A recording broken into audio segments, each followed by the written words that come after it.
قال الله تعالى: ولقد أوحي إليك وإلى الذين من قبلك لئن أشركت ليحبطن عملك ولتكونن من الخاسرين بل الله فاعبد وكن من الشاكرين.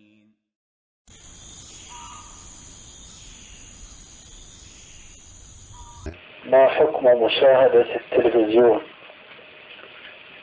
التلفزيون أنا عندي أنه خطير جدا، وأنا أوصي بعدم مشاهدته وعدم الجلوس عنده مهما أمكن، لكن إذا كان الإنسان عنده قوة يستفيد من الخير ولا يجره ذلك إلى الشر فلا مانع. إذا كان عنده قوة يعرفها من نفسه فيسمع الشيء الطيب ويستفيد منه ويبتعد عن الشيء الخبيث من الأغاني والتماثيل الخبيثة وما يضر المستمع فلا بأس، ولكن في الغالب أنه يجر بعضه إلى بعض، فلهذا أنا أوصي بعدم إدخاله البيوت وعدم مشاهدته، لأنه يجر شره، يجر بعضه إلى بعض، ولأن النفس ميالة لمشاهدة الأشياء الغريبة بين يديها، فليس مثل الاستماع أقل.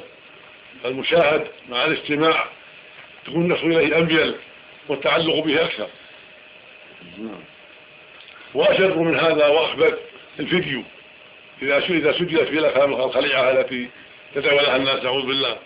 هذه الأفلام الخليعة التي في الفيديو هذه شرها عظيم ويجب الحذر منها، ويجب على العاقل إذا وجد شيء من ذلك أن يمزق الفيلم أو يسجل عليه شيئا يزيل هذا الخبيث الذي فيه، إذا كان يمكن ذلك يسجل عليه شيئا يزيل ما فيه من الخبث ويستفيد من أشرطته التي يسجل عليها شيئا نافعا.